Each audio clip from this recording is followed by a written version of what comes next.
იაპონიაში ვიყავი ცოტა ხნის წინ და ოქროს ტაძარი ვნახეთ კიოტოში ერთ-ერთი ყველაზე სახელგანთქმული ნიმუში იაპონური არქიტექტურისა და ერთ-ერთმა ბერმა გადაწვა ტაძარი, რომ მისი ლამაზეს ვერ გაუძლო. რაღაც თქო მენტალური პრობლემები ჰქონდა ამას და მე მიშიმას რომანი ოქროს ტაძარი მაგის შესახებ აქ დაწერილი, რომ მენტალური პრობლემები ჰქონდა და მე ეს ახსნა, რომ მისი ლამაზეს რო უყურებდი, ჩემ არასრულყოფილებას უფრო სწორად უფრო კარგად ხედავდიო და მოიშალა ერთდღესაც ნერვები და გადაწვა ეს ტაძარი, ოქროს ტაძარი. თუ არსებობს რაღაცა ობიექტური ჭეშმარიტება სილამაზეში, რომ თქვათ, რომ ეს ლამაზია და მორჩა. ლამაზია ცხოვრება საერთოდ და ლამაზია ბუნება და ყველაფერი ლამაზია. რატო ვერ აღიქონს მაშინ ადამიანის სილამაზე? ზოგადად ვთვლი, რომ ადამიანებისთვის დედამიწაზევი არის 60-იც და ჯოჯოხეთიც. რას განიცდი, როცა სილამაზეს განიცდი? სილამაზესთან ძალიან უსუსური ხარ, ძალიან პატარა ხარ, იმიტომ რომ ძალიან დიდი არის და ქოლგასავით რო გადაგეფარე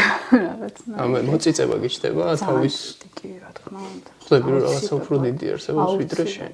შეიძლება რომ ადამიანს განუვითაროს სილამაზის აღქმა. არ ვიცი, შეიძლება მე ვფიქრობ, რომ ალბათ შეიძლება. ადამიანს რა გარემოსაც შეუქმნი, ალბათ 100%-ით არა, თუ არ აქვს.